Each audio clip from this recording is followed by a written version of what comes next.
1971-এ আমাদের স্বাধীনতার যুদ্ধ হয় এবং স্বাধীনতা যুদ্ধ বলতে আমরা যে বুঝি পূর্ব পাকিস্তান এবং পশ্চিম পাকিস্তানের মধ্যে একটা গৃহযুদ্ধ হয়। পশ্চিম পাকিস্তানের বিরুদ্ধে বিদ্রোহ করে বামেরা এবং আওয়ামী লীগ এবং শেষ হয় ভারতের সামরিক অভিযান এবং তাদের কাছে পাকিস্তানের ইস্টার্ন কমান্ডের আত্মসমর্পণের মধ্যে দিয়ে।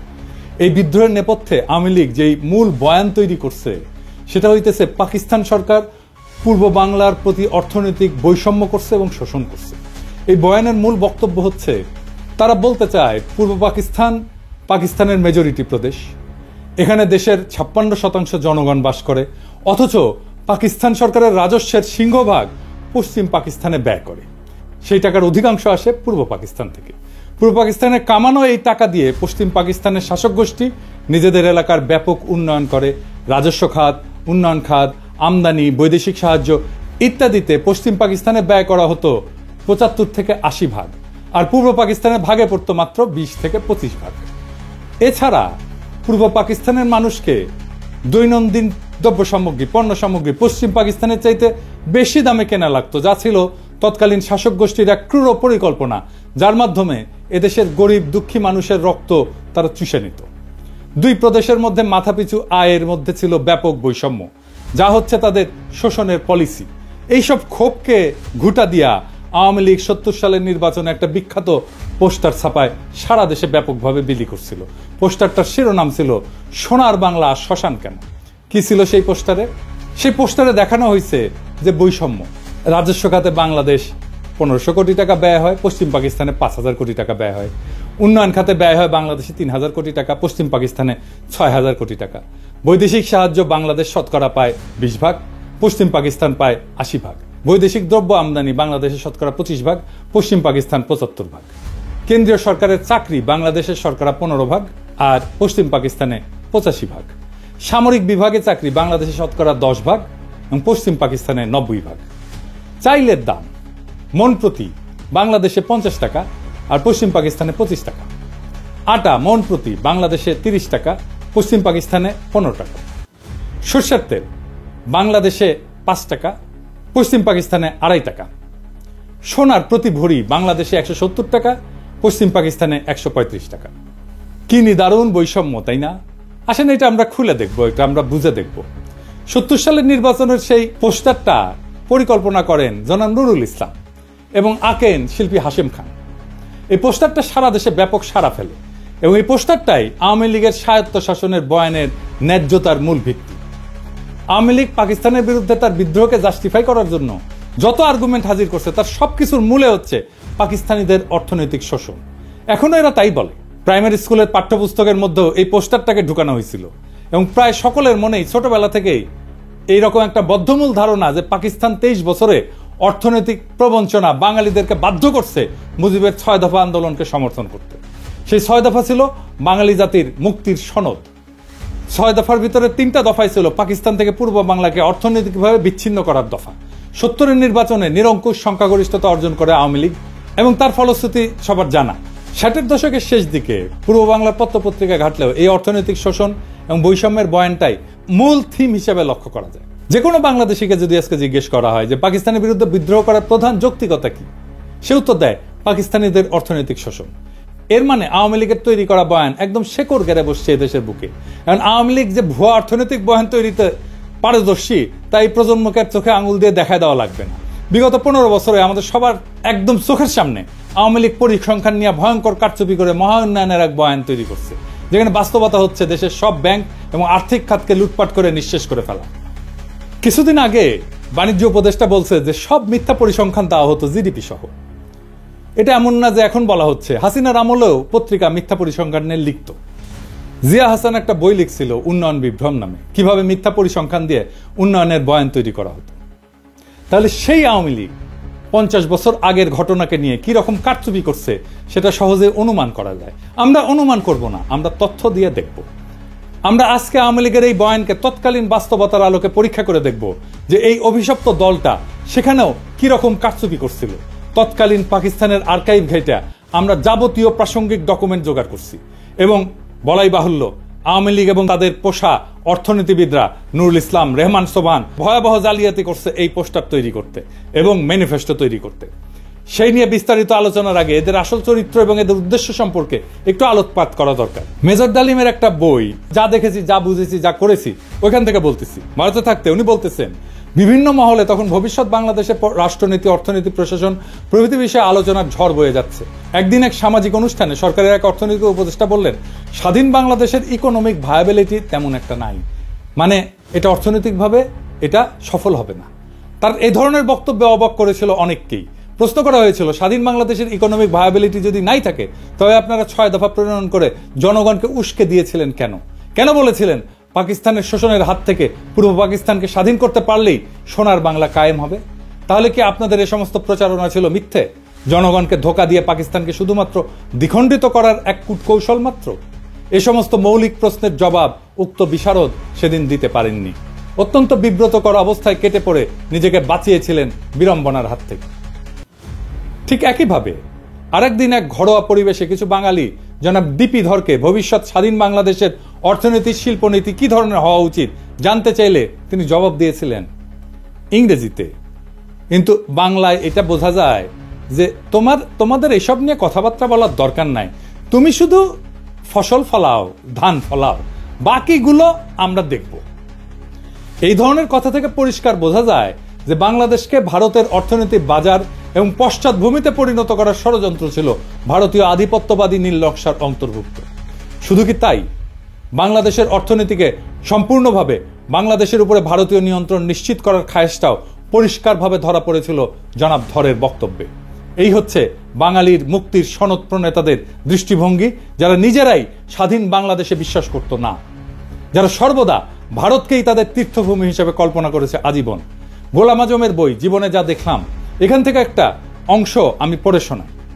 উনি 69 সালে আইয়ুব খানের সাথে সমস্ত রাজনৈতিক দলের গোলটেবিল বৈঠকে অংশ নেওয়ার পর পশ্চিম পাকিস্তান থেকে পূর্ব পাকিস্তানে ফিরতেছিলেন। তখন প্লেনে এক ব্যক্তির সাথে ওনার কথা হয়। একজন 6 দফা প্রণেতার দাবি, গোলটেবিল বৈঠক ব্যর্থ পরিণতির পর থেকে করাচি থেকে ঢাকা ফিরে আসার পথে বিমানে এক ভদ্রলোকের অত্যন্ত আগ্রহ ও উৎসাহ নিয়ে আমার সাথে হাত মিলালেন। আমি তাকে চিনলাম না। আমার পাশের আসনে বসা ভদ্রলোক অনুরোধ করে তার আসনে নিয়ে বসালেন এবং তিনি এসে আমার পাশে বসলেন। আমি বিস্মিত হয়ে তার পরিচয় জানতে চাইলাম। ধারণা করেছিলাম আদর্শিক দিক থেকে নিকটবর্তী হবেন, তাই আমার সাথে ঘনিষ্ঠ আলাপ করতে চান। অচিরেই টের পেলাম যে তিনি সম্পূর্ণ বিরোধী ক্যাম্পের লোক। গোলটেবিল বৈঠক ব্যর্থ হওয়ার পরে যারা বিজয়ীর গৌরব বোধ করছেন, তিনি তাদেরই একজন। পরাজিত প্রতিপক্ষের একজন প্রতিনিধিকে পেয়ে তিনি বিজয় উৎসবের অংশ হিসেবে ভ্রান্ত পথ ত্যাগ করার উপদেশ দিতে চেয়েছেন। পরিচয় নিয়ে জানলাম তিনি একজন সিএসপি উচ্চ কর্মকর্তা, ইসলামাবাদে কর্মরত আছেন, ছুটিতে দেশের বাড়িতে যাচ্ছেন। নাম ডক্টর আব্দুস সাত্তার। আমাকে তিনি খুব ভালো করেই চেনেন বলে জানলেন। যারা রাজনীতি করেন তারা লেখাপড়ার চর্চা কমই করেন, আমি এর ব্যতিক্রম বলে আমাকে শ্রদ্ধা করেন বলেও উল্লেখ করলেন। আমার সাথে আলোচনার সুযোগ পেয়ে তিনি খুবই খুশি হয়েছেন বলেও জানিয়েছিলেন। এভাবে কতক সৌজন্যমূলক কথা বলে তিনি বক্তব্য শুরু করলেন। আপনারা 6 দফাকে সঠিকভাবে বিবেচনা করলেন না, এটাকে শেখ মুজিবের হঠকারী রাজনৈতিক প্রস্তাব মনে করে হয়তো এটার যথার্থ মূল্যায়ন করতে পারেননি। এটা শেখ মুজিবের মাধ্যমে পেশ করা হয়েছে বটে, কিন্তু এর প্রণেতা 18 জন পিএইচডি, এর মধ্যে বিভিন্ন বিশ্ববিদ্যালয়ের প্রফেসর এবং সরকারি বেসরকারি উচ্চপদস্থ ব্যক্তিত্ব রয়েছেন। এটা অত্যন্ত সুচিন্তিত এবং সুপরিকল্পিত ফর্মুলা, যা 8 কোটি বাঙালির ভাগ্যের দ্রুত পরিবর্তন করবে। আমি জিজ্ঞেস করলাম, ওই 18 জন পিএইচডির মধ্যে আপনি নিশ্চয়ই অন্যতম? তিনি জোশের সাথে দাবি করলেন যে তিনিও এই সংগঠকদের একজন। আমি জানতে চাইলাম, এই 18 জনের সবাই কি বাঙালি? তিনি আরো উৎসাহের সাথে বললেন যে তারা সবাই বাঙালি জাতীয়তার বিশ্বাসী।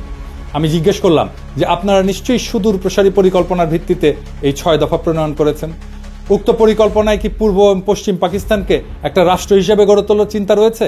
তিনি খুবই খোলা মনে জবাব দিলেন, আপনারা জনগণের ময়দানে কাজ করেন, আমরা তাদের সাথে কাজ করছি যারা দেশ চালাচ্ছে। পাঞ্জাবিরা আমাদের দাবিয়ে রাখতে চায়, তাদের থেকে আলাদা না হয়ে আমরা উন্নতি করতে পারবো না। আমাদের 2 অঞ্চলের মাঝখানে ভারত, এ অবস্থায় এক রাষ্ট্রের অন্তর্ভুক্ত থাকা অস্বাভাবিক। আমি বললাম, আমরা সংখ্যাগরিষ্ঠ, দেশ গণতন্ত্রের পথে এগুচ্ছে, আমরা কেন্দ্রীয় প্রাধান্য বিস্তার করব, আমরা কেন আলাদা হওয়ার কথা চিন্তা করব? তারা আলাদা হতে চাইলে দেখা যাবে। এর জবাবে তিনি এমন কথা বললেন যা শুনে আমি চমকে গেলাম। তিনি বললেন, বাঙালি জাতি হিসাবে আমাদেরকে চিন্তা করতে হবে 47 সালে বাঙালি জাতিকে বিভক্ত করায় আমরা জাতি হিসেবে দুর্বল হয়ে গেছি। বাঙালি জাতি ঐক্যবদ্ধ হলে গোটা উপমহাদেশে আমরা বিশাল মর্যাদার অধিকারী হতে পারবো। আমি জানতে চাইলাম, পশ্চিমবঙ্গের বাঙালিরা কি ভারত থেকে আলাদা হয়ে আমাদের সাথে মিলে আলাদা রাষ্ট্রে অন্তর্ভুক্ত হতে রাজি হবে? তিনি আস্থার সাথে বললেন, আলবৎ তারা প্রস্তুত হবে, তারা কলকাতাকে রাজধানী করতে চাইবে। বঙ্গদেশ বিভক্ত না হলে তো আমাদের পূর্ব পাকিস্তানের রাজধানী কলকাতাতেই থাকতো। ব্রিটিশ আমলেও কলকাতা বহু বছর ব্রিটিশ ভারতের রাজধানী ছিল। এখানে লক্ষণীয় যে উক্ত ব্যক্তি খালি 6 দফাতেই সন্তুষ্ট নন, উনি প্রত্যক্ষভাবে বাংলার সাথে যোগ দেওয়ার জন্য উদ্গ্রীব এবং সেই জন্যে পূর্ব বাংলার রাজধানী ঢাকা থেকে কলকাতাতে সরাই দিতেও প্রস্তুত। ক্ষুদিরাম সূর্য সেনের মন্ত্রমুগ্ধ শিষ্য, 47 সালের পার্টিশনের ইতিহাস সম্পর্কে যাদের মিনিমাম পড়াশোনা আছে তাদের জানার কথা, কংগ্রেসের দাবির মুখে লর্ড মাউন্টব্যাটেন মুসলিম সংখ্যাগরিষ্ঠ প্রদেশ পাঞ্জাব এবং বাংলাকে পার্টিশন করার সিদ্ধান্ত নেন, যেটার পুরোটা পাকিস্তানে আসার কথা ছিল। কায়েদে আজম জিন্না অনিচ্ছা সত্ত্বেও এই পার্টিশনের সিদ্ধান্তকে মেনে নেন, যেটা ছিল তার স্টেটসম্যানশিপের পরিচয়। জিন্না এটা নিয়ে আফসোস করে পোকায় কাটা পাকিস্তান বলেছিলেন। মাউন্টব্যাটেন প্ল্যানের আগ পর্যন্ত কংগ্রেস, মুসলিম লীগ এবং ইংরেজ সরকারের মধ্যে যত আলোচনা হয়েছে তার মুখ্য টপিক ছিল নতুন সংবিধানে ব্রিটিশ ভারতের 11টি প্রদেশের মধ্যে কি রকম সম্পর্ক থাকবে স্বাধীনতার পর। 1946 সালের ক্যাবিনেট মিশনে পুরো ভারতকে অখণ্ড রেখে মুসলিম প্রধান প্রদেশগুলোকে ম্যাক্সিমাম অটোনমি দেওয়ার একটা প্রস্তাব সংবিধানে করা হয়, যেটাতে মুসলিম লীগ এবং কায়েদে আজম সম্মতি প্রদান করেন। কংগ্রেস এবং নেহরু সেই প্রস্তাব মানতে রাজি না থাকায় কায়েদে আজম এরপর পূর্ণ স্বাধীনতার দাবি করেন। মাউন্টব্যাটেন প্রস্তাবের আগ পর্যন্ত প্রদেশগুলোকে অখণ্ড রেখে কোন প্রদেশ ভারতে থাকবে আর কোনটা পাকিস্তানে যাবে সেটা নিয়ে নেগোসিয়েশন চালান। মুসলিম লীগ 11টি প্রদেশের মধ্যে 4টি মুসলিম প্রধান প্রদেশ বাংলা, পাঞ্জাব, সিন্ধু, উত্তর পশ্চিম সীমান্ত প্রদেশ দাবি করে। মাউন্টব্যাটেন নেহরু দিয়ে ইনফ্লুয়েন্স হন। এই নেহরুর সাথে মাউন্টব্যাটেনের স্ত্রীর একটা অ্যাফেয়ার ছিল, দরকার পড়লে এটা রেফারেন্স দেওয়া যাবে। তো এই ইনফ্লুয়েন্সড হয়ে বাংলা এবং পাঞ্জাবের পুরো প্রদেশ না দিয়ে সেটাকেও পার্টিশন করার সিদ্ধান্ত নেন। 3রা জুন মাউন্টব্যাটেনের পার্টিশনের সিদ্ধান্তের পর ব্রিটিশ পার্লামেন্টের প্রথম প্ল্যানে, যেটা জুলাই মাসে ইন্ডিয়ান ইন্ডিপেন্ডেন্স অ্যাক্ট 1947-এর ভিতরে অন্তর্ভুক্ত ছিল, বাংলা প্রদেশের 5টি বিভাগের বর্ধমান প্রেসিডেন্সি, রাজশাহী, ঢাকা, চট্টগ্রাম 28টা জেলার মধ্যে পাকিস্তানকে 16টা জেলা প্রদান করা হয়। বর্ধমান বিভাগকে সম্পূর্ণ ভারতে, ঢাকা এবং চট্টগ্রাম বিভাগকে পার্বত্য চট্টগ্রাম ডিস্ট্রিক্ট বাদে, পার্বত্য চট্টগ্রাম পরে অন্তর্ভুক্ত হয়েছে, সম্পূর্ণ পাকিস্তানকে প্রদান করা হয়। প্রেসিডেন্সি বিভাগের 6টি জেলার মধ্যে পাকিস্তানকে 3টা, যশোর, মুর্শিদাবাদ, নদিয়া এবং ভারতকে 3টা জেলা, কলকাতা, 24 পরগনা, খুলনা প্রদান করা হয়। রাজশাহী বিভাগকে পার্টিশন করে 8টি জেলার মধ্যে 6টি জেলা, বগুড়া, দিনাজপুর, মালদা, পাবনা, রাজশাহী, রংপুর পাকিস্তানে এবং অবশিষ্ট 2টি জেলা দার্জিলিং, জলপাইগুড়ি ভারতে প্রদান করা হয়। এছাড়া জুলাই মাসে আসামের সিলেট জেলাতে গণভোট হয়, সেখানকার সংখ্যাগরিষ্ঠ মুসলিম পাকিস্তানে যোগ দেওয়ার পক্ষে ভোট দেয়। এরপরে স্যার সিরিল রেডক্লিফকে প্রধান করে একটা পার্টিশন কমিশন বানানো হয় ফাইনাল ডিটেলস ঠিক করার জন্য। স্যার রেডক্লিফ ইন্ডিয়ান ইন্ডিপেন্ডেন্স অ্যাক্টের প্ল্যানে অদল বদল করেন। প্রথমত উনি মুর্শিদাবাদ, নদিয়া এবং মালদা জেলাকে ভারতে প্রদান করেন, পাকিস্তানকে ভারত থেকে খুলনা নিয়ে প্রদান করেন, এছাড়া পাকিস্তানকে পার্বত্য চট্টগ্রাম জেলা প্রদান করেন। খালি এতটুকু করেই ক্ষান্ত হন নাই, উনি এরপরে পার্টিশনের ইউনিটকে জেলা থেকে থানা পর্যায়ে নামায় আনেন। অর্থাৎ খালি মুসলিম সংখ্যাগরিষ্ঠ জেলার মধ্যে যেসব থানা মুসলিম সংখ্যাগরিষ্ঠ সেগুলোকেই পাকিস্তানে ভাগে পড়ে, প্রদেশ থেকে ইউনিট একেবারে থানাতে নামায় আনছে। এর ফলে রেডক্লিফ সাহেবের জলপাইগুড়ি এবং দিনাজপুর জেলাকে পার্টিশন করে মুসলিম প্রধান থানাকে পাকিস্তানে দেন। মালদা, মুর্শিদাবাদ পুরোটাই ভারতে থাকে মুসলিম সংখ্যাগরিষ্ঠ হওয়া সত্ত্বেও। নদিয়াকে পার্টিশন করে কুষ্টিয়া, চুয়াডাঙ্গা অঞ্চল পাকিস্তানে এবং যশোরকে পার্টিশন করে বনগাঁ পর্যন্ত ভারতকে দেওয়া হয়। 24 পরগনা জেলা পুরোটাই ভারতে থাকে। এরপরও উনি ক্ষান্ত হন না, উনি সিলেটের 35টি থানার মধ্যে 6টি থানা কেটে করিমগঞ্জ সহ সেটা ভারতকে প্রদান করেন। এই রেডক্লিফ অ্যাওয়ার্ড দেশ স্বাধীন হওয়ার 1-2 দিন পর প্রকাশ করা হয়। রেডক্লিফ পাঞ্জাবেও ঘুটু করছে, মাউন্টব্যাটেনের চাপে পড়ে, সেটা অন্য কাহিনী, এর সাথে কাশ্মীর জড়িত। রেডক্লিফ রিভারের রেলেভেন্ট অংশ আপনি এখানে পাবেন, আমি সবগুলোই ডেসক্রিপশনে দিয়ে দিচ্ছি। 3রা জুন 1947 সালে মাউন্টব্যাটেনের পার্টিশন সিদ্ধান্ত প্রকাশিত হওয়ার পর বাংলা প্রদেশের মুসলিম লীগের নেতা সোহরাওয়ার্দী দিল্লিতে কায়েদে আজমের সাথে দেখা করতে যান। সোহরাওয়ার্দী এবং বাংলার মুসলিম লীগ ভেবেছিল পুরো বাংলা প্রদেশ পাকিস্তানে যাবে। পার্টিশনের সিদ্ধান্তে তারা স্বাভাবিকভাবে আপসেট হয়। সোহরাওয়ার্দী এবং আবুল হাসিম মানে বদরুদ্দিন ওমরের বাবা জিন্নার কাছে অনুমতি চায়। যদি জিন্না রাজি থাকে তখন তারা বাংলা কংগ্রেসের নেতাদের সাথে আলোচনা করে 2 পক্ষ মিলে একটা প্রপোজাল দেবে যাতে পুরো বাংলা প্রদেশ এক থেকে ভারত এবং পাকিস্তান থেকে আলাদা হয়ে 3য় একটা দেশ তৈরি করে আসামের সাথে মিলে। জিন্না তার সম্মতি প্রদান করেন। এই প্রস্তাবে বাংলা কংগ্রেসের নেতা শরৎ বসু, সুভাষ বোসের দাদা এবং শর্মিলা বোসের ঠাকুরদা, যিনি এই বইটা লিখছিলেন। ওনারা নিমরাজি থাকলেও কেন্দ্রীয় কংগ্রেসের নেতা নেহেরু এবং সর্দার প্যাটেল যখন জানতে পারে, তারা শরৎ বোসকে বিশাল ঝাড়ি মারে, তাতে শরৎ বোস ওই প্রস্তাব থেকে সরে আসে। এছাড়া বাংলার হিন্দু মহাসভার নেতা শ্যামাপ্রসাদ মুখার্জি এই প্রস্তাব শোনার পর বিশাল জনসভা ডেকে এই প্রস্তাবের বিরোধিতা করার জন্য। তারা কোনো মতেই হিন্দুস্তান থেকে আলাদা হতে রাজি না। এইসব শোডাউন কাজে দেয় এবং এখানেই অখণ্ড বাংলার প্রস্তাবের ইতি ঘটে। ইতিহাস এখানে প্রমাণ করে 1947 সালে বাংলা ভাগের জন্য কংগ্রেস এবং হিন্দু মহাসভা দায়ী। স্বাভাবিকভাবেই তারা পুরো বাংলাকে ভারতের অংশ হিসেবে চেয়েছিল। মুসলিম লীগ পুরো বাংলাকে পাকিস্তানের অংশ হিসেবে চেয়েছিল, কিন্তু পার্টিশনের সিদ্ধান্ত শোনার পর মুসলিম লীগ অখণ্ড বাংলা রাখতে রাজি ছিল। যদি বাংলা আসাম মিলে তৃতীয় আর একটা দেশ হয়, কংগ্রেস এবং মহাসভা সেটার চাইতে খণ্ডিত বাংলাকেই ভারতের অংশ হিসেবে প্রেফার করে। তৎকালীন বাংলার মুখ্যমন্ত্রী সোহরাওয়ার্দী শেষে একটা প্রস্তাব দেয় যে অন্তত রাজধানী কলকাতা 6 মাস পর পাক ভারতের যৌথ কন্ট্রোলে থাকুক, যাতে প্রশাসনিক ব্যবস্থা অর্গানাইজভাবে ট্রান্সফার করা যায়। সর্দার প্যাটেলের উত্তরে বলেন, নট ইভেন ফর 6 days। কাজেই পশ্চিম বাংলার হিন্দুরা হিন্দুস্তানের থেকে আলাদা হয়ে পূর্ব বাংলার মুসলিমদের সাথে ইউনিয়ন করে থাকবে, আর ভারতও এটা মেনে নিয়ে বিনা যুদ্ধে এত বড় মেদিনী ছেড়ে দেবে। মানে দুর্যোধন বলছিল মহাভারতের, বিনা যুদ্ধে নাহি দেব সূচক্র মেদিনী। একটা সূচের আগায় যতটুকু ভূমি থাকে ওইটাও যুদ্ধ ছাড়া দেব না, ওটাই ভারতের পলিসি। তাই এটা একটা আকাশ কুসুম কল্পনা। আওয়ামী লীগের নেতাদের এসব ইতিহাস খুব ভালো করে জানার কথা, কারণ তারা মুসলিম লীগের কর্মী ছিল 47 সালে। এরপর এইসব 6 দফা প্রণেতারা মানুষকে মূলা দেখাইছে যে তারা পশ্চিম বাংলার সাথে ইউনিয়ন করবে। এটা ছিল আওয়ামী লীগের একটা ভয়ঙ্কর প্রতারণা। 1971 সালের 7 দফা চুক্তির ইতিহাস নতুন প্রজন্ম ইতিমধ্যে জেনে ফেলছে। সর্বশেষে এই পোস্টারের প্রণেতা অর্থনীতিবিদ নুরুল ইসলাম যে কত স্থূল একজন ব্যক্তি ছিল তার একটা সামান্য উদাহরণ দেই। 2016 সালে বাংলাদেশ প্রতিদিন পত্রিকায় পোস্টারটার শিল্পী হাশেম খান একটা প্রবন্ধ লেখেন। সেখানে উনি পোস্টার তৈরির ইতিহাস বর্ণনা করেন।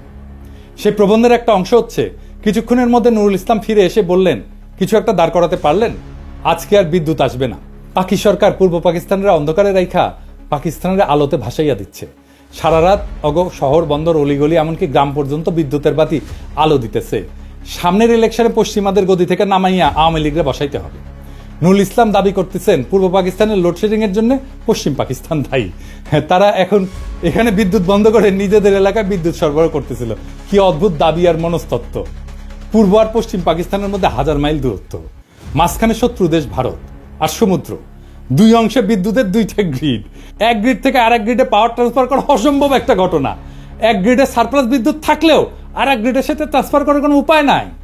কাজে পূর্ব পাকিস্তানের বিদ্যুৎ বন্ধ কইরা পশ্চিম পাকিস্তানকে আলোর বন্যায় ভাসিয়ে দেওয়ার মতো নিতান্ত শিশুসুলভ দাবি খুবই হাস্যকর। সে নাকি বাংলাদেশের প্রধান অর্থনীতিবিদ ছিল, সে বাংলাদেশের পরিকল্পনা কমিশনের প্রধান ছিল স্বাধীনতার পরে।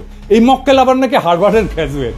হ্যাঁ, আরেকজন মুখ্য চরিত্র যে 6 দফার খসড়া করার ব্যাপারে অন্যতম মুখ্য ভূমিকা রাখছিল, তার নাম রুহুল কুদ্দুস, একজন সিএসপি আমলা। বাংলাদেশ স্বাধীন হওয়ার পর প্রথম ক্যাবিনেট সেক্রেটারি হয়।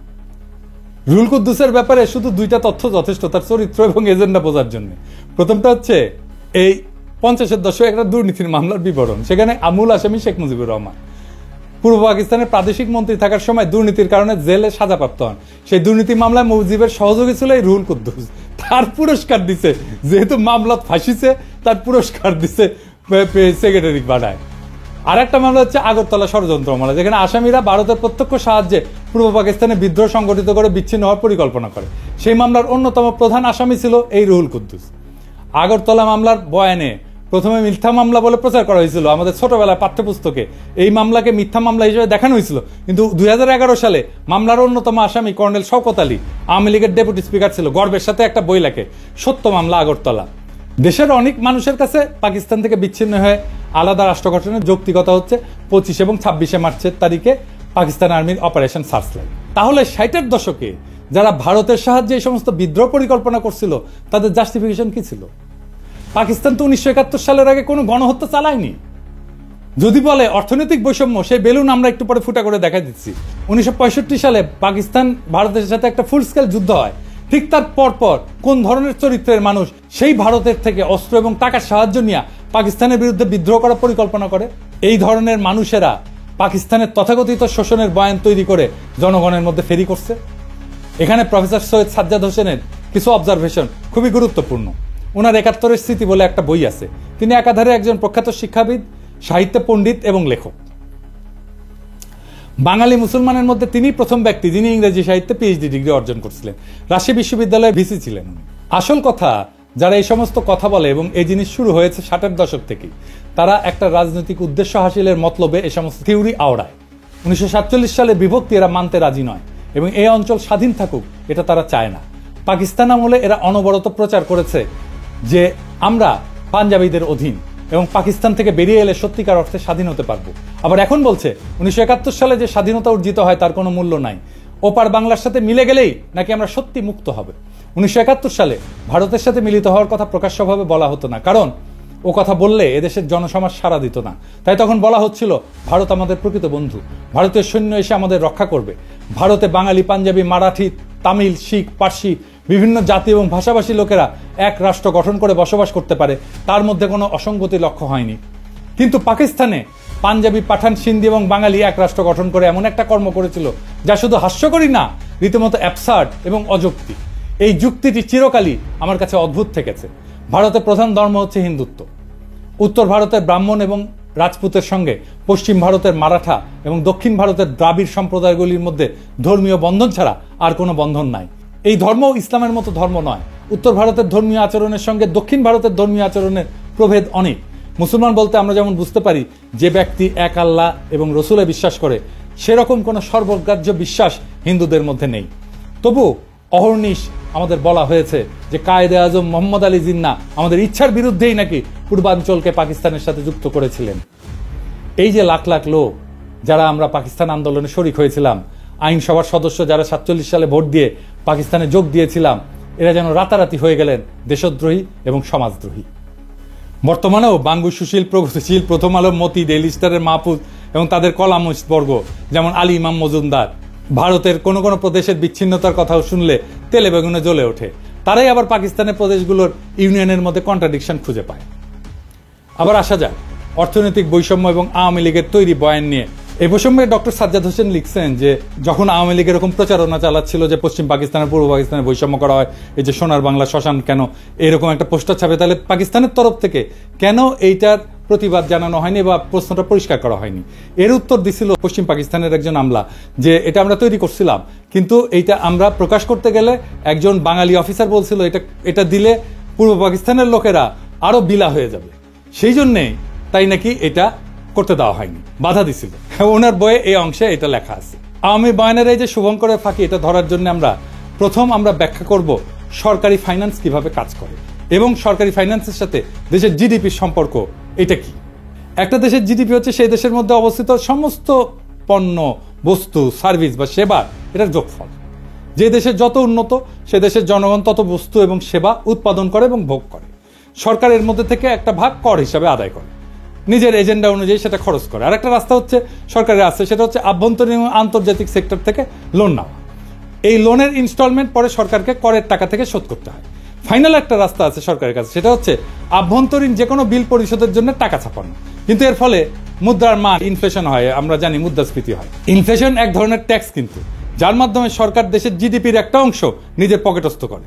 এই করের জন্য পার্লামেন্ট অথবা আইনসভার কোনো বিল পাস করানো লাগে না। সরকারের বাজেটে দুই ধরনের বাজেট থাকে, একটা বাজেট রাজস্ব খাত আর একটা বাজেট উন্নয়ন খাত। করের টাকা দিয়ে সরকার প্রশাসন, প্রতিরক্ষা, বিদ্যমান স্থাপনার ভরণ পোষণ, আগের ঋণের সুদ পরিশোধ এবং অন্যান্য খরচ চালায়। এটা রাজস্ব খাত বা অপারেটিং এক্সপেন্ডিচার। এরপরে কিছু সারপ্লাস থাকলে সেটা প্লাস সরকার দেশি বিদেশি সেক্টর থেকে ঋণ নিয়ে বিভিন্ন মন্ত্রণালয়ের অধীনে উন্নয়নমূলক প্রজেক্ট গ্রহণ করে। এই উন্নয়নমূলক প্রজেক্টগুলোকে এডিপি বা অ্যানুয়াল ডেভেলপমেন্ট প্রোগ্রাম বলে। অধিকাংশ প্রজেক্টে যে ব্রিজ টিজ, রাস্তা টাস্তা, এগুলো সব এডিপির অন্তর্ভুক্ত। তবে এডিপির বাইরে অল্প কিছু প্রজেক্ট থাকে। বাজেটে এডিপির বাৎসরিক বরাদ্দ দেওয়া থাকলেও সেই বরাদ্দ সবসময় সম্পূর্ণ খরচ হয় না বিভিন্ন কারণে। এর পিছনে প্রজেক্টের ধীর গতি আছে, প্রশাসনিক সক্ষমতার অভাব, কেনাকাটায় আমলাতান্ত্রিক জটিলতা ইত্যাদি কারণ থাকে। বাজেটের একটা বাস্তব স্যাম্পল দেখেন, এইরকম করে বাজেট লেখা হয়। এখন আমরা আলোচনা করব বৈদেশিক মুদ্রার ব্যাপার। দেশের কোম্পানিগুলো ব্যবসা করে রপ্তানি করে কিছু টাকা পায়, ফরেন কারেন্সি, আর আমরা রেমিটেন্স পাঠাই বিদেশে যারা আছে। এইভাবে দেশ বৈদেশিক মুদ্রা অর্জন করে। বাংলাদেশ, পাকিস্তান, ভারত সরকার এই বৈদেশিক মুদ্রার প্রবাহ এটাকে নিয়ন্ত্রণ করে। দেশে আসা বৈদেশিক মুদ্রা ব্যাংক থেকে সেন্ট্রাল ব্যাংকের কন্ট্রোলে যায়। সেন্ট্রাল ব্যাংক দেশের মানুষকে বৈদেশিক মুদ্রার বিপরীতে দেশীয় মুদ্রা প্রদান করে। এরপর কোনো আমদানিকারক কিছু আমদানি করতে চাইলে সেন্ট্রাল ব্যাংকের অনুমতিক্রমে লেটার অফ ক্রেডিট খুলে প্রয়োজনীয় বৈদেশিক মুদ্রা দিয়ে বস্তু অথবা সেবা আমদানি করে। আমেরিকা, সিঙ্গাপুর, হংকং এসব দেশে এরকম কোনো এক্সচেঞ্জ কন্ট্রোল নাই। এসব কারেন্সি ফ্রি ফ্লোটিং, মানে সাপ্লাই ডিমান্ডের উপরে ফরেন কারেন্সির বিনিময় মূল্য নির্ভর করে বা ওঠানামা করে। আমদানি রপ্তানিকারকের কোনো কেন্দ্রীয় ব্যাংকের অনুমতি লাগে না, বা কেন্দ্রীয় ব্যাংক এই সমস্ত ব্যাপার রেগুলেট করে। এই যে বাংলাদেশ, পাকিস্তান বা ভারতের সরকার তার বিভিন্ন প্রজেক্টের জন্য প্রয়োজনীয় বৈদেশিক মুদ্রা কেন্দ্রীয় ব্যাংক থেকে কেনে দেশীয় করের মাধ্যমে উত্তোলন করা টাকার বিনিময়, অথবা সরাসরি বিদেশি কোনো সেক্টর থেকে বৈদেশিক মুদ্রা ঋণ নেয় কোনো প্রজেক্টের জন্য। দেশে বৈদেশিক মুদ্রার প্রবাহ, রপ্তানি এবং রেমিটেন্স মিলে আমদানি থেকে বেশি হলে সারপ্লাস জমতে থাকে সেন্ট্রাল ব্যাংকের হিসাবে। এটাকে বলা হয় ফরেন কারেন্সি রিজার্ভ। এবার আমরা দেখব শোষণ কাকে বলে, অর্থনৈতিক শোষণ কাকে বলে। আমাদের আক্কেল জ্ঞান বলে যে শোষণ হচ্ছে কারো কাছ থেকে জোর করে বেশি টাকা করের মাধ্যমে তুলে সেই টাকা নিজের পিছনে খরচ করা, অথবা কারো শস্য, সম্পদ, গবাদি পশু ইত্যাদি জোরপূর্বক নিয়ে যাওয়া, অথবা কাউকে বাধ্যতামূলকভাবে কোনো কাজ করতে বাধ্য করা এবং তাকে কম পারিশ্রমিক দেওয়া। তাই তো এরকম অসংখ্য উদাহরণ মানব সমাজে পাওয়া যায়। যেমন মঙ্গলরা তারা কারো শস্য, সম্পদ, গবাদি পশু জোরপূর্বক নিয়ে যেত। মারাঠাদের বর্গী হামলার উদাহরণ তো আছেই, তাদের চৌত আদায় করত। রোমান সাম্রাজ্যে ইতালিতে রোমান নাগরিকদের কর দেওয়া লাগতো না, সাম্রাজ্যের সমস্ত খরচ রোমানদের দখলকৃত প্রদেশের মানুষদের কাছ থেকে তোলা হতো। এরকম আরো অনেক উদাহরণ পাওয়া যাবে। আরাকানের মগ এবং পর্তুগিজদের রেইড উল্লেখযোগ্য, তারা এসে আমাদের এখান থেকে নিয়ে যেত জিনিসপত্র। এখন পাকিস্তান আমলে পাকিস্তানের কেন্দ্রীয় সরকার কি পূর্ব বাংলায় রেড দিয়ে সমস্ত শস্য, গবাদি পশু জোর করে নিয়ে যেত? না, নাকি তারা আমাদেরকে দাস হিসাবে বাঙালিদেরকে ধরে নিয়ে গিয়ে তাদের খনিতে খনি মজুর হিসেবে কাজ করাইছে? না, তা তো না। তাহলে শোষণটা হইলটা কিভাবে? পূর্ব বাংলা এবং পশ্চিম পাকিস্তানের পাঞ্জাব, সিন্ধু, সীমান্ত, বেলুচিস্তানের মানুষ সবাই দেশের সমান নাগরিক ছিল না? একটা কথা বারবার বলা হয় যে পূর্ব পাকিস্তানের জনসংখ্যা পাকিস্তানের জনসংখ্যার 56%। করের ব্যাপারে সবচেয়ে গুরুত্বপূর্ণ তথ্য হচ্ছে পূর্ব পাকিস্তানের মানুষ পাকিস্তানের রাজস্বের কত যোগান দিত জানেন? 26%, মাত্র 26%। পশ্চিম পাকিস্তানের 44% মানুষ বাকি 74% যোগান দিত। এর বিপরীতে পূর্ব পাকিস্তান চতুর্থ পঞ্চবার্ষিক পরিকল্পনায় মোট সরকারি উন্নয়ন বরাদ্দের 60% বরাদ্দ পাইছিল, পশ্চিম পাকিস্তান পাইছিল 40%। ওদেরই তো বিদ্রোহ করার কথা। তৃতীয় পরিকল্পনায় পূর্ব পাকিস্তান পাইছিল 53%, পশ্চিম পাকিস্তানের বরাদ্দ ছিল 47%। দ্বিতীয় প্ল্যানে 63-64 সালে দুই প্রদেশের অনুপাত ছিল 50-50। একবার ব্যাপারটা ঠান্ডা মাথায় চিন্তা করে দেখেন তো, একটা প্রদেশ দেশের মোট রাজস্বের 26% যোগান দিয়ে বিপরীতে 53 থেকে 60% উন্নয়ন বরাদ্দ পাচ্ছে, তাও আবার নিজেদের শোষিত বলে জোর গলায় দাবি তোলে। আরে ভাই, বাটপাড়ির তো একটা সীমা আছে, তাই না? আরে বাটপাড়ি কেউ ধরতে পারলো না। উল্টা আমরাই তো এক হিসেবে পাঞ্জাব, সিন্ধু প্রদেশকে শোষণ করছি। তারা জনসংখ্যার অনুপাতে কম হয়েও রাজস্ব করের অধিকাংশ যোগান দিছে এবং সেই যোগানের অধিকাংশ উন্নয়ন বরাদ্দ আমরা পাইছি। তারা তো এই ব্যাপারে নিয়ে একটা টু শব্দ পর্যন্ত করেনি। আরে বেটা, চামারের চামার, তুই বেশি টাকা নিলি আবার বলিস আমাদের শোষণ করিচ্ছে। পাকিস্তানে 1955 সাল থেকে 1975 সাল পর্যন্ত 20 বছরে সর্বমোট 4টা পঞ্চবার্ষিক পরিকল্পনা হয়, মানে 5 বছরের বাজেট করা হয়। সেই বাজেটের মূল কপি এবং প্রাসঙ্গিক পরিসংখ্যান বিশ্লেষণ করলে আওয়ামী লীগের অর্থনৈতিক বৈষম্যের বয়ানের বেলুন ফুটা হয়ে যায়। লীগের পোস্টার সম্পূর্ণ ভুয়া, মন গড়া, আন্দাজে বসানো সংখ্যা। একটা মজার ব্যাপার লক্ষ্য করলে দেখা যাবে পোস্টারতে অধিকাংশ সংখ্যা 2 দিয়া গুণ করে মিলাই দেওয়া হয়েছে। যেমন ধরেন, উন্নয়ন খাতে আমাদের 3000, ওদের 6000। শতকরা অনুপাতে খুব সুন্দর করে আমাদের ভাগে 10, 15, 20, 25 বসায় দেওয়া হয়েছে। দ্রব্যমূল্যের দাম চমৎকার ভাবে আমাদের সবকিছুর দাম ঠিক দ্বিগুণ একটা সংখ্যা বসায় দেওয়া হয়েছে, তাই না? একটা বাচ্চাকে অঙ্ক কষতে দিলে সে অঙ্ক না পারলে উত্তরে যেরকম একটা সংখ্যা আন্দাজে মিলায় বসায় দেয়, ব্যাপারটা ঠিক সেই রকম। তবে এই পোস্টারের প্রস্তুতকারক আওয়ামী লীগের এক টাউট অধ্যাপক। বৈদেশিক সাহায্য ঋণ উন্নয়ন বাজেটের অংশ, কাজে একটা এলাকার উন্নয়ন বরাদ্দ 50 থেকে 60%, আর সেই প্রদেশের বৈদেশিক সাহায্য মাত্র 20%। এটা একমাত্র নুরুল ইসলামের মতো টাউট একটা অধ্যাপকের মস্তিষ্ক থেকে বাইর হবে। বৈদেশিক আমদানির হিসাব সম্পূর্ণ মন গড়া, কারণ একটা দেশের মাল করাচিতে আমদানি হচ্ছে নাকি চট্টগ্রামে আমদানি হচ্ছে সেটা কাস্টমস একবারই ঢুকে। এরপরে দেশের অভ্যন্তরে সেই মাল কোন প্রদেশ থেকে কোন প্রদেশে যাচ্ছে সেটা কোনো কাস্টমস হিসাব থাকে না। কাজে কোন প্রদেশ আমদানির কত শতাংশ কনজিউম করে সেটার কোনো আলাদা অ্যাকাউন্ট ছিল না, থাকা সম্ভব ছিল না সেই সময়। আমদানির 25 থেকে 75% সংখ্যা সম্পূর্ণ কাল্পনিক। বৈদেশিক মুদ্রা কোন প্রদেশ কত আয় করে, ব্যয় করে, কনজিউম করে, একটা দেশের ভেতরে কোনো পরিসংখ্যান থাকে না। যেমনটা থাকে না জেলা ভিত্তিক হিসাব। এটা করতে হলে প্রত্যেক প্রদেশ, প্রত্যেক জেলার নিজস্ব কেন্দ্রীয় ব্যাংক লাগবে, নিজস্ব ফরেন কারেন্সি অ্যাকাউন্ট লাগবে। এক্স্যাক্টলি এই জন্যই 6 দফার মধ্যে এই পয়েন্টটা ঢুকানো হয়েছিল।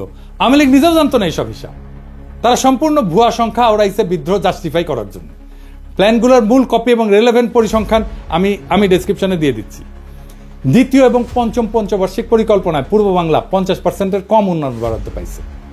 তবে সর্বদা তাদের যোগান দেওয়া 25-26% রাজস্ব থেকে বেশি বরাদ্দ পাইছে। দ্বিতীয় প্ল্যানে 26% করের বিপরীতে 39% বরাদ্দ পাকিস্তানের রাজস্ব কেন্দ্রীয় সরকার তুলে সেই বরাদ্দ প্রাদেশিক সরকারকে দিত। প্রাদেশিক সরকার বিভিন্ন প্রজেক্ট বাস্তবায়ন করত। প্রথম দুইটা প্ল্যানে বরাদ্দ 50%-এর কম দেওয়ার কারণ ছিল পূর্ব পাকিস্তানের প্রাদেশিক সরকারের সক্ষমতার অভাব। তারা বরাদ্দকৃত অর্থ দিয়ে সব প্রজেক্ট প্রকিউর করে কমপ্লিট করতে পারতো না। এখনো বাংলাদেশে কিন্তু এই উন্নয়ন বাজেটের অর্থ ফেরত যায়। এখনকার বাংলাদেশের এডিপি বাস্তবায়নের হার অনেক কম। আর প্রথম পরিকল্পনা যখন গ্রহণ করা হয় তখন কেন্দ্রে প্রধানমন্ত্রী ছিল আমাদের হোসেন শহীদ সোহরাওয়ার্দী, প্রাদেশিক সরকারও আওয়ামী লীগ আতাউর রহমানের নেতৃত্বে। এছাড়া পাকিস্তানের 47 সালে স্বাধীন হওয়ার পর থেকে 11 বছর পর 1958 সালে মার্শাল ল আসার আগ পর্যন্ত ক্ষমতাতে অধিকাংশ সময় বাংলাদেশের মানুষ ছিল, পূর্ব বাংলার মানুষ ছিল। প্রধানমন্ত্রী, প্রেসিডেন্ট, এমনকি গভর্নর জেনারেল হিসাবে 3 জন প্রধানমন্ত্রী, খাজা নাজিমুদ্দিন, মোহাম্মদ আলী বগুড়ার, ইনি লিয়াকতের পরে পাকিস্তানের দ্বিতীয় লংগেস্ট প্রধানমন্ত্রী ছিলেন। আওয়ামী বয়ান এদের নাম মুছে ফেলছে। হোসেন শহীদ সোহরাওয়ার্দী 11 বছর মধ্যে সর্বমোট 5 বছর প্রধানমন্ত্রী ছিলেন। প্রথম 4 বছর ছিলেন উত্তরপ্রদেশের মুয়াজ্জিল লিয়াকত আলী খান। জিন্না মারা যাওয়ার পর গভর্নর জেনারেল হন আহসান মঞ্জিলের খাজা নাজিমুদ্দিন। পাকিস্তানের all powerful president Iskander Mirza, উনি তো বাংলার মানুষ। তার পূর্বপুরুষরা শত শত বছর ধরে বাংলার মুর্শিদাবাদে বসবাস করছিল, বাংলায় কথা বলতো। এদের নাম সময়কাল আওয়ামী লীগের বয়ানে সম্পূর্ণ মুছে ফেলা হয়েছে, যাতে তারা ষড়যন্ত্রমূলক বিদ্রোহ জাস্টিফাই করার জন্য দাবি করতে পারে পাকিস্তান বাঙালিদের কখনোই ক্ষমতায় যেতে দিবে না। এটা সম্পূর্ণ ভুয়া দাবি। বাঙালিরা ক্ষমতায় ছিল, কাজে পশ্চিম পাকিস্তানিদের ষড়যন্ত্র লজিক এখানে ধোপে টেকে না। বরং মার্শাল ল এবং আইয়ুব খান আসার পর পূর্ব বাংলার বরাদ্দ অনেক বাইরে যায়, 50% অতিক্রম করে। এটা ছাড়া পূর্ব পাকিস্তানের প্রাদেশিক সরকার প্রাইভেট ইনভেস্টমেন্ট এবং ব্যবসা বাণিজ্যকে সর্বদা নিরুৎসাহিত করছে। তারা ভ্রান্ত সমাজতান্ত্রিক মতাদর্শের কারণে অসংখ্য আমলাতান্ত্রিক লাল ফিতা তৈরি করে রাখছিল। এখানে কেন্দ্রীয় সরকারের কোনো হাত ছিল না। এই জন্যই দুই প্রদেশে পূর্ব এবং পশ্চিম পাকিস্তানের প্রাইভেট ইনভেস্টমেন্টের মধ্যে বিশাল পার্থক্য, যার জন্য সম্পূর্ণরূপে দায়ী হচ্ছে প্রাদেশিক সরকারের পলিসি, যারা সবসময় বাঙালি ছিল। মোদ্দা কথা, যেই বয়ানে বলা হয় পূর্ব পাকিস্তানের করের টাকায় পশ্চিম পাকিস্তানে বিলাসিতা করত, সম্পূর্ণ ভুয়া, ভ্রান্ত এবং উদ্দেশ্যমূলক একটা প্রচার। পূর্ব পাকিস্তানের বিশাল ডেফিসিট পূরণ করা হতো পশ্চিম পাকিস্তানের কর দিয়া। আর একটা পয়েন্ট যেটা 6 দফাতে অন্তর্ভুক্ত ছিল, এক প্রদেশ থেকে আরেক প্রদেশে মূলধন পাচার বন্ধ করতে হবে, কারণ নাকি বাংলার মূলধনে লাহোর আর করাচি গড়ে উঠছে। বাস্তব ঘটনা সম্পূর্ণ 180 ডিগ্রি উল্টা। পূর্ব বাংলার ডেফিসিট রাজ্য ছিল, এরা 26% কর দিয়ে 55% বরাদ্দ পেত, সর্বনিম্ন বরাদ্দ পেয়েছে 39%। বাস্তবে সিন্ধু পাঞ্জাবের মূলধনে পূর্ব বাংলার উন্নয়নে ব্যয় করা হয়েছে, কিন্তু তারা একবারও এটা নিয়ে আপত্তি তোলে নাই যে কেন তাদের করের টাকা দিয়ে পূর্ব বাংলাকে পালন করা হচ্ছে। আমরাই চোরের মায়ের বড় গলার মতো চিল্লাইছি। এই চার্টের দ্বিতীয় এবং তৃতীয় প্ল্যানে সরকারি খরচের হিসাব ইমপ্লিমেন্টেড, অ্যালোকেটেড না। তৃতীয় প্ল্যানে পূর্ব পাকিস্তানে অ্যালোকেটেড ছিল 16,000 মিলিয়ন রুপি, পশ্চিমে ছিল 14,000 মিলিয়ন রুপি। ইয়াহিয়া খান চতুর্থ প্ল্যানে পূর্ব পাকিস্তানের এত হাউকাউ দেখে পূর্ব পাকিস্তানের বরাদ্দ এক ধাক্কায় দ্বিগুণ করে মোট সরকারি বরাদ্দের 60% করে দেন। এইবারে আসেন মাথাপিছু আয়ের পরিসংখ্যান নিয়ে কথা বলি। আর একটা অভিযোগ তোলা হয়তো দুই অংশের মাথাপিছু আয়ের মধ্যে বৈষম্য ছিল। একটা দেশে বিভিন্ন জেলার মানুষের গড় আয়ের মধ্যে পার্থক্য থাকতেই পারে। বাংলাদেশে বিভিন্ন বিভাগের গড় আয় বিভিন্ন রকম, এর মধ্যে শোষণের কি আছে? তার উপরে পূর্ব পাকিস্তানের প্রাদেশিক সরকার প্রাইভেট সেক্টরকে লাল ফিতা দিয়ে আটকানোর ফলে স্বাভাবিকভাবে গড় আয় সিন্ধু পাঞ্জাবের থেকে কম হবে। এরপরেও পূর্ব পাকিস্তানের গড় আয় সীমান্ত প্রদেশ এবং বেলুচিস্তান থেকে বেশি ছিল। আইয়ুব খান, ইয়াহিয়া খান তো সীমান্ত প্রদেশের মানুষ ছিলেন। তারা কি তাহলে তাদের নিজেদের এলাকা শোষণ করে পূর্ব বাংলাকে তুলনামূলকভাবে বেশি মাথাপিছু আয় বরাদ্দ করে দিছিল? আরো বড় কথা, পূর্ব পাকিস্তানের গড় আয় ভারতের গড় আয়ের থেকে বেশি ছিল। যেই পূর্ব বাংলাকে লক্ষ্য করে 47-এর দেশভাগের সময় ইংরেজ গভর্নর স্যার ফ্রেডেরিক ব্যারেজ বলেছিল এটা হবে পৃথিবীর সবচেয়ে বড় চাষাদের বস্তি, রুরাল স্লাম। সেই পূর্ব বাংলা 20 বছরে ভারতের গড় আয়কে ছাড়ায় যায়। শিল্পায়নের দিক থেকে পশ্চিম বাংলার জুট মিলের সংখ্যাকে ক্রস করে। 47 সালে যেখানে পূর্ব বাংলায় একটা পাটকল ছিল না, 20 বছরে সেখানে 70টা জুট মিল হয়। যে পাঞ্জাবিদেরকে শোষক হিসেবে দেখানো হয়, তাদের নিজেদের গড় আয় সিন্ধুর থেকে কম ছিল। তাহলে কি বাঙ্গুলজিকে সিন্ধুই পাঞ্জাবিদেরকে শোষণ করতেছিল? এসব শুনলে তো ঘোড়া হাসবে। ভারত এবং যুক্তরাষ্ট্র বিভিন্ন রাজ্যে মাথাপিছু আয় বিভিন্ন রকম। ভারতের মহারাষ্ট্রের সাথে পশ্চিমবঙ্গের বিশাল পার্থক্য। পাঙ্গু সুশীলরা ভারতের কোন উদাহরণকে কি শোষণ বলবে? মাইকেল মধুসূদন দত্ত একটা প্রহসন লিখছিল, একেই কি বলে সভ্যতা? বেঁচে থেকে এই সমস্ত ঘটনার ডিটেলস জানলে লিখতেন, একেই কি বলে শোষণ? ভারতের গড় আয় নানা প্রদেশে নানা রকম। একই কথা বলা হয় বিভিন্ন প্রদেশের মধ্যে বিভিন্ন গ্রোথ রেটের পার্থক্য। আমেরিকার বিভিন্ন রাজ্যের মধ্যে বিভিন্ন গ্রোথ রেট, ভারতের বিভিন্ন রাজ্যের মধ্যে বিভিন্ন গ্রোথ রেট, কিন্তু কোনো বয়ানে এসবকে শোষণ বলা হয় না। পাকিস্তানের ক্ষেত্রে সবাই লাফায় ওঠে, একদম শোষণের লেকচার মারা শুরু করে কেন? আর একটা বিষয় আছে, সেটা হচ্ছে কস্ট অফ লিভিং এর তারতম্য। পোস্টারে যে কস্ট অফ লিভিং দেখা হয়েছে, আশা করি এতক্ষণে সবাই বুঝছেন সেটা সম্পূর্ণ ভুয়া আন্দাজে বসানো সংখ্যা। এখানে আরো দুইটা কথা যোগ করি। একটা দেশের বিভিন্ন শহর গ্রাম জীবনযাত্রার খরচ ভিন্ন। ঢাকাতেও জীবনযাত্রার খরচ মাগুরার একটা গ্রামের থেকে অনেক বেশি। তাহলে কি বাঙ্গুলজিকে মাগুরার গ্রাম ঢাকাকে শোষণ করতেছে? বিশ্বের সব দেশেই শহর গ্রাম বিভিন্ন এলাকার জীবনযাত্রার খরচ ভিন্ন ভিন্ন। উন্নত শহরে খরচ বেশি হয়, যেমন নিউ ইয়র্ক সিটিতে খরচ অত্যন্ত ব্যয়বহুল, সেখানে ওহিওর একটা ছোট শহরে সে খরচ অনেক কম। তাহলে কি সবাই নিউ ইয়র্ক সিটিকে শোষণ করতেছে? এই হচ্ছে আওয়ামী লীগের তৈরি করা পাকিস্তানের অর্থনৈতিক শোষণের বয়ানের আসল রূপ। এটা দেখাই দেওয়া উচিত ছিল, কিন্তু তার অর্থ এই না যে আমরা বলবো আমাদের 1971 স্বাধীনতার যুদ্ধ করা ভুল হয়েছে। কিন্তু ভুল তথ্য দিয়া ভুল বুঝায় তো একটা জাতিকে চিরজীবন অন্ধ রাখা যায় না। 25শে মার্চের গণহত্যা একটা টার্নিং পয়েন্ট। ওই অবস্থা কেন কিভাবে তৈরি হয়েছিল সেটা আরেকদিন আলাপ হবে। সেই অন্ধকার ইতিহাস শুনলে আপনি শিউরে উঠবেন যে কি ভয়ানক পরিকল্পনা করে এমন একটা সম্ভাবনার দিকে ঠেলে দেওয়া হয়েছিল একটা পুরো জাতিকে। সেই ইতিহাস আরেকদিন। বাংলাদেশের ইতিহাস শুধু বিজয়ের গল্প না, বরং সত্য আর মিথ্যার একটা দীর্ঘ সংগ্রাম। 1971 সালের মুক্তিযুদ্ধ আমাদের জাতির সত্তার ভিত্তি গড়ে দিছে, তবে এর প্রত্যেকটা দিক সঠিকভাবে বোঝা জরুরি। পাকিস্তানের শোষণ, বৈষম্যের বয়ান, রাজনৈতিক চক্রান্ত এবং বহির্বিশ্বের ভূমিকা, এসব প্রশ্নের নতুন বিশ্লেষণ দরকার, নতুন বয়ান দরকার, নতুন ইতিহাসবোধ দরকার। যেই জাতি ইতিহাসকে প্রশ্ন করতে শেখে, সেই জাতি ভবিষ্যৎকে রচনা করতে পারে। ভুল তথ্যের ভিত্তিতে জাতীয় চেতনার বিকৃতি ঘটে, আর সেখান থেকেই জন্ম নেয় দুর্বল শাসন, দুর্নীতি এবং প্রহসনের উন্নয়নের বয়ান। আজকে বাংলাদেশ যদি সত্যিকার অর্থে স্বাধীনতার চেতনাকে ধারণ করতে চায়, তবে তাকে নিরপেক্ষভাবে অতীতের ঘটনাগুলো পর্যালোচনা করতে হবে। সত্যের অনুসন্ধান শুধু ইতিহাসের প্রয়োজনে নয়, বরং ভবিষ্যতের জন্য অপরিহার্য। জাতি হিসেবে আমাদের দায়িত্ব হলো ইতিহাসের প্রকৃত সত্যকে জানা, যাতে মিথ্যার বুনিয়াদ ভেঙে আমরা একটা উন্নত, স্বনির্ভর এবং শক্তিশালী বাংলাদেশ গড়তে পারি। আসুন আমরা ইতিহাসকে প্রশ্ন করতে শিখি, কারণ সঠিক প্রশ্নই আমাদের সঠিক ভবিষ্যতের দিকে এগিয়ে নিয়ে যাবে। ইনকিলাব জিন্দাবাদ।